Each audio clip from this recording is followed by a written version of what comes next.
আজকের ভিডিওটা সকালের জলখাবারটা দিয়েই শুরু করলাম। এই যে সকালবেলাতেই বানিয়ে নিয়েছি গরম গরম কুমড়োর বেগুনি, আর এটা খেতে আমার খুব পরিমাণে ভালো লাগে। আর এদিকে দেখুন 4 পিস মতো তুলে রেখেছি একটা বাটিতে, এটা ইতি পিসিমণিকে দিয়ে আসবো। Hello everyone, good morning. কেমন আছেন সবাই? আশা করছি সবাই খুব ভালো আছেন, সুস্থ আছেন, আর আমরাও বেশ ভালো আছি। আমার আজকের আরও একটি নতুন ভ্লগে আপনাদের সবাইকেই স্বাগত জানাই। আজ মঙ্গলবার আর এখন সকাল 9টা মতো বাজে, আর এখন থেকেই আমি আমার আজকের ভ্লগটি শুরু করছি। আশা করছি আমার আজকের ভ্লগটি আপনাদের ভালো লাগবে। সকালবেলার আশিবাসি সমস্ত কাজ কমপ্লিট করে এই যে মুড়ি খাবারের জন্য জলখাবার বানিয়ে নিয়েছি, আর তারপরে না মুড়িগুলো বেড়ে নিয়েছি, ওই বাড়িতে নিয়ে গিয়ে খাবো। আর ওদিকে মায়ের চাটাও একটু গরম করে নিয়েছি। আর এদিকে দেখুন বেশ কয়েকটা বাসন আর কি পকোড়া বানানোর সময় নোংরা হয়ে গেছে, তো ওগুলো ধুয়ে নিতে হবে। আসলে বেসন টেসন সমস্তটাই গুলছিলাম তো। আর তারপর না এই বাড়িতে নিয়ে চলে এসেছি আমার আর মায়ের জন্য মুড়ি। আসলে ওই বাড়িতে খুবই গরম, আর মা এধারে চাল পাছুড়ছিলেন, তাই মা বললো যে তুমি আজকে এই বাড়িতে নিয়ে চলে এসো। তো আমি আজকে নিয়ে এলাম। আর এদিকে দেখুন খাবারটা বেড়েও দিয়েছি, মা এলেই খেয়ে নেব। আর খাওয়া দাওয়া করেই এই যে বাসনগুলো সমস্তটাই নিয়ে এলাম, তারপর কলপাড়ে মেজে নেব। আর যে বাসনগুলো ওই বাড়িতে আছে ওগুলো তো এখনও আনা হয়নি, তাই মা ওই বাড়ি গেছে ওই বাসনগুলো আনার জন্য। ততক্ষণকে এই বাসনগুলো আমি মেজে নিই, মা এলে পরে ওই সমস্ত বাসনগুলো ধুয়ে মেজে রেখে দেবো, তারপরে মা আবার ওই বাড়িতে দিয়ে আসবে। বন্ধুরা, প্রথমেই আপনাদের কাছে ক্ষমা চেয়ে নিচ্ছি। আমি অত্যন্ত দুঃখিত যে আজকেও আমি সেরকমভাবে কোনো কাজকর্ম শেয়ার করতে পারিনি। প্রথমত হচ্ছে গরমের কারণ, আর দ্বিতীয়ত হচ্ছে আমি আজকে একটা স্ট্যান্ড অর্ডার করেছিলাম, মানে আগের দিনকেই অর্ডার করেছিলাম, আজকে আসার কথা আছে। তাই ভাবলাম যে দুপুরবেলাকে নিশ্চয়ই চলে আসবে, তো বিকালের কাজকর্মগুলো আপনাদের সাথে শেয়ার করব। স্ট্যান্ডটা অবশ্য আমার হাতে চলে এসেছে, কিন্তু না ওটার মধ্যে আমার একটা স্ক্যাম হয়ে গেছে, তো সেটা আমি আপনাদের সাথে পরে শেয়ার করছি। তার আগে দেখুন বাসনগুলো সমস্তটাই মেজে নিয়েছি, তারপরে পাম্পটা চালিয়ে নিয়েছি, যেহেতু এতগুলো বাসন কল টিপে টিপে ধুতে অনেকটাই সময় লাগবে আর কোমরে ব্যথা ধরে যাবে। তো সেই কারণে আর কি পাম্পটা চালিয়ে নিলাম। এরপর এক এক করে বাসনগুলো সমস্তটাই ধুয়ে নেব। এখন যে পরিমাণে গরম পড়েছে, সত্যি বলতে ঘর থেকে বেরোতেই ইচ্ছা করছে না। কোনো রকমে মনে হচ্ছে কাজগুলো কমপ্লিট করে ঘরের মধ্যে ঢুকে যাই আর স্নান করে নিই। আমি তো দিনে 4বার করে স্নান করছি, এতটাই গরম থাকা যাচ্ছে না।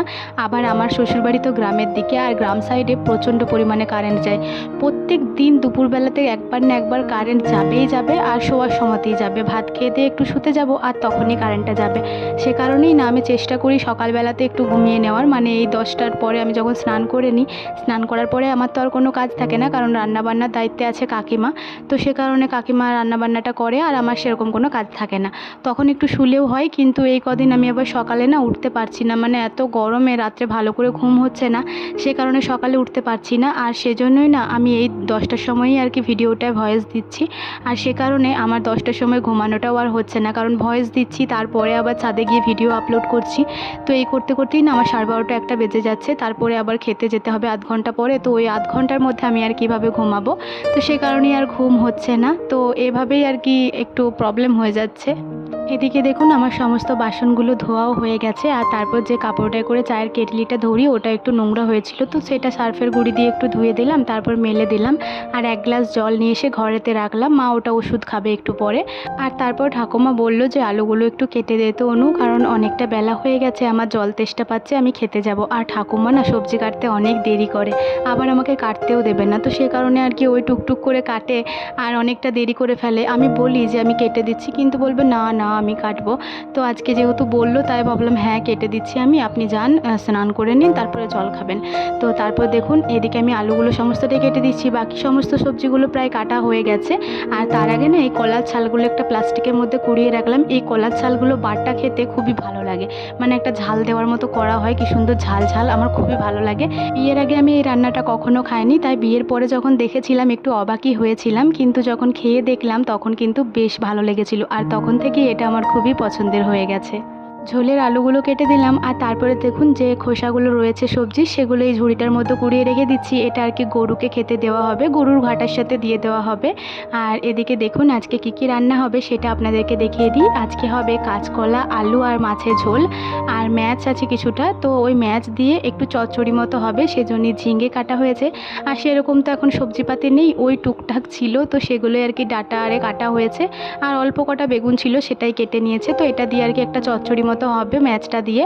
আর এদিকে দেখুন আদা রসুনটাও কেটে দিয়েছে, তো আদা রসুন এই বাড়িতে অল্প কটায় ছিল, যতটুকু ছিল কেটে দিয়েছে, ওই বাড়িতে আবার আছে, পরে আবার কাকিমা ওটা ছাড়িয়ে নেবে। আর এই হলো আজকের রান্না।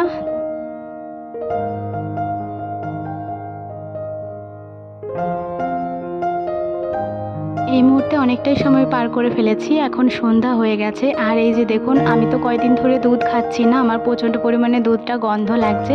তো সে কারণেই আর কি মা একটু ছানা কাটিয়ে দিয়েছে, তবে ছানাটাও খেতে না কেমন গন্ধ লাগছিল, তাই মা বলল যে অল্প চিনি দিয়ে খাও, দেখো আর সেরকম কিছু লাগবে না। তো সেজন্যই অল্প করে চিনি নিয়ে এলাম ওই বাড়ি থেকে, এরপরে ছানাটা খেয়ে নেব। আসলে এখন গরুতে তো ঘাস খাচ্ছে, সেজন্যই না ঘাসের দুধটা একটু কেমনই গন্ধ লাগে আমার, আর সে কারণেই দুধ খেতে পারছি না। যাই হোক, এরপর চলুন আজকে যে স্ট্যান্ডটা অর্ডার করেছিলাম, মানে আগের দিন যে স্ট্যান্ডটা অর্ডার করেছিলাম ওটা তো আজকে এসেছে, তো সেটাই আপনাদেরকে দেখায় যে কী স্ক্যাম হয়েছে। তো এই যে দেখুন, স্ট্যান্ডটা বেশ সুন্দর আর প্যাকেজিংটাও বেশ ভালোই ছিল, আবার একটা কাভারও দেওয়া ছিল যেটার মতো কুড়িয়ে রাখা ছিল স্ট্যান্ডটা। তো মোটামুটি ভালোই ছিল, এই পর্যন্ত আমি খুশিই ছিলাম। আবার যখন আমি খুলে দেখলাম তখন দেখছি, দাঁড়ান আপনাদেরকে দেখাচ্ছি, আগে এটা সোজা করি। তো তখন না একটা জিনিস দেখছি মিসিং, এমনি সমস্ত জিনিসটাই ঠিকঠাক রয়েছে আর খুবই সুন্দর স্ট্যান্ডটা, মানে ভিডিও করতে বেশ সুবিধাই হবে। কিন্তু এই যে এই জায়গাটাতে যে হোল্ডার টাইপের একটা থাকে, যেটার স্ক্রিনশট আমি দিয়ে দিচ্ছি স্ক্রিনে, তো ওইটা আর কি মিসিং, তো ওটা নেই। তো ওটা ছাড়া আমি কিভাবে ফোনটা আটকাবো বলুন তো। তো সে কারণেই আবার ডেলিভারি বয়কে কল করলাম, এই সেই তো ও আবার রিপ্লেস করে দিল।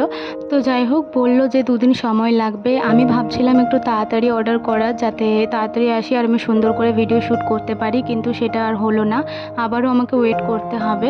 আর কি আর করা যাবে, আমার কপালটাই এরকম, আমি যে জিনিসটাই মানে করার চেষ্টা করি সেটা কখনোই ভালোভাবে হবে না। যাই হোক, আবার 2 দিন ওয়েট করতে হবে আর তারপরে হয়তো আমার জিনিসটা আসবে। তাহলে চলুন আমার আজকের ভিডিওটি এখানে শেষ করে দিচ্ছি। ভিডিওটি কেমন লাগলো অবশ্যই কমেন্ট করে জানাবেন, ভালো লাগলে একটি লাইক করে দেবেন এবং সাবস্ক্রাইব করে আমার ছোট্ট চ্যানেলটির পাশে থাকবেন। আবারও দেখা হবে, টাটা।